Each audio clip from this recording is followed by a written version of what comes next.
You could look at the sunrise coming up over the ocean. You could look at the turn of the seasons and how the earth is replenished. You can see how God permits water to rain on the earth and how condensation rises and goes back into the atmosphere, and how there again it gathers as clouds, then sends rain again at the time of harvest. You can look and you can see through what God has done. And I just hope I'm opening your mind for a moment, because the list is exhausting that we could talk about. You could probably think of some things that I haven't even thought of, that you can see through what is made, that there is a God. So it says men are without excuse. 21st verse, for although they knew God, they neither glorified him as God, nor gave thanks to him. But their thinking became futile, and their foolish hearts were darkened. Although they claimed to be wise, they became fools, and exchanged the glory of the immortal God for images made to look like mortal man and birds and animals and reptiles. And you can look through the ages and you can find different symbols that man has created and said, this is our God. You can find a reptile, an alligator, carved out of a post.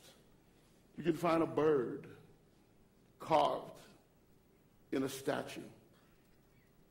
You can find a statue of even a man hanging on a cross that men have said, that's our God. What are you talking about, Elder Pointer? Well, God said that we should not worship any graven image, even if the image is the image of the God himself. Do you serve the God or do you serve the image?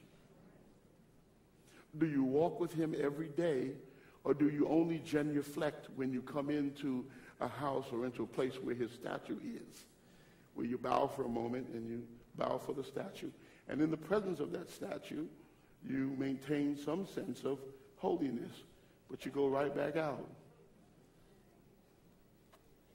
and live a way that is unrighteous and unholy before God, because that says that you have changed the image of God into the image of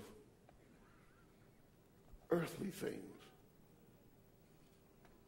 Although they claimed to be wise, they became fools and exchanged the glory of immortal God for images made to look like mortal man, birds, animals, and reptiles.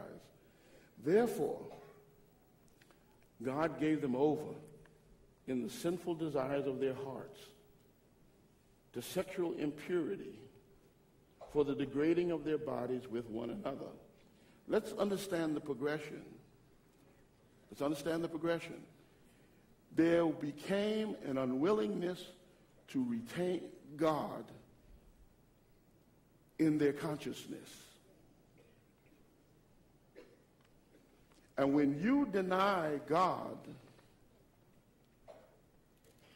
as an ever-present being in your life, you deny him his place of authority, then you make yourself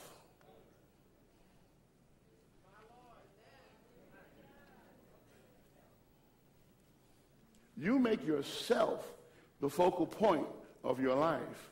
And therefore, anything that fulfills your desires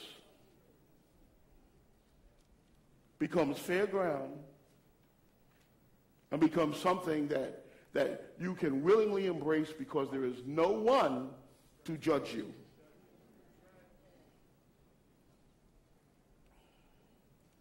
And so he says, look, the progression went from the denying of him as God to the focusing upon things on earth, to then the degrading of oneself because one begins to give in to one's desires.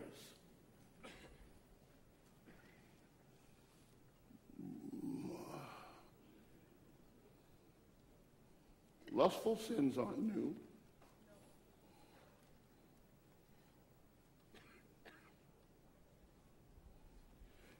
Scriptures teach us that sexual impurity has always been around, ever since the fall of man. And that's why God separated his people unto himself, to put his heart within them, his spirit within them, that would give them the strength to stand upon a law that was written in the heart that says, God is holy, I am holy.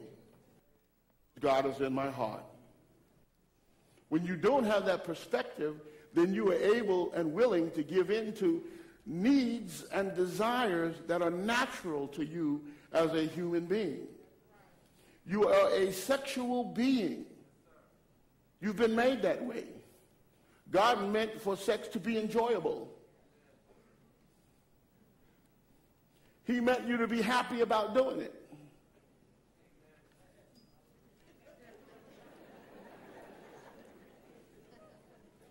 Listen, he couldn't give you the command to multiply and replenish the earth if you weren't going to enjoy doing it. Any woman can tell you after having that first child, there's no way in the world she want to go back that way again.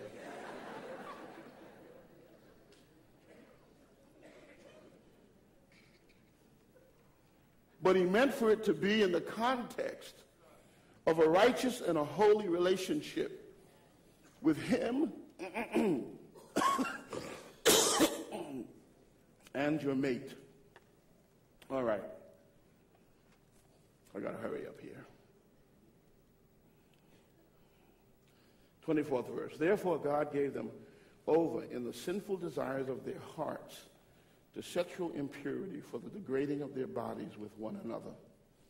They exchanged the truth of God for a lie and worshiped and served created things rather than the Creator, who is forever praised. Amen. Because of this, now there's a recompense. There is a consequence of turning from God and no longer desiring to keep God in one's heart and mind. So because of this, God then gave them over to shameful lust.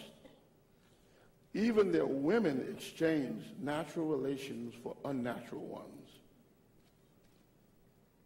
You see, lesbianism isn't new.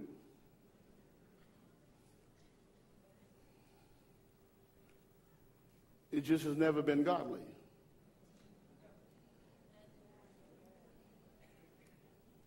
Oh, yeah, I know I'm coming down a tough road here.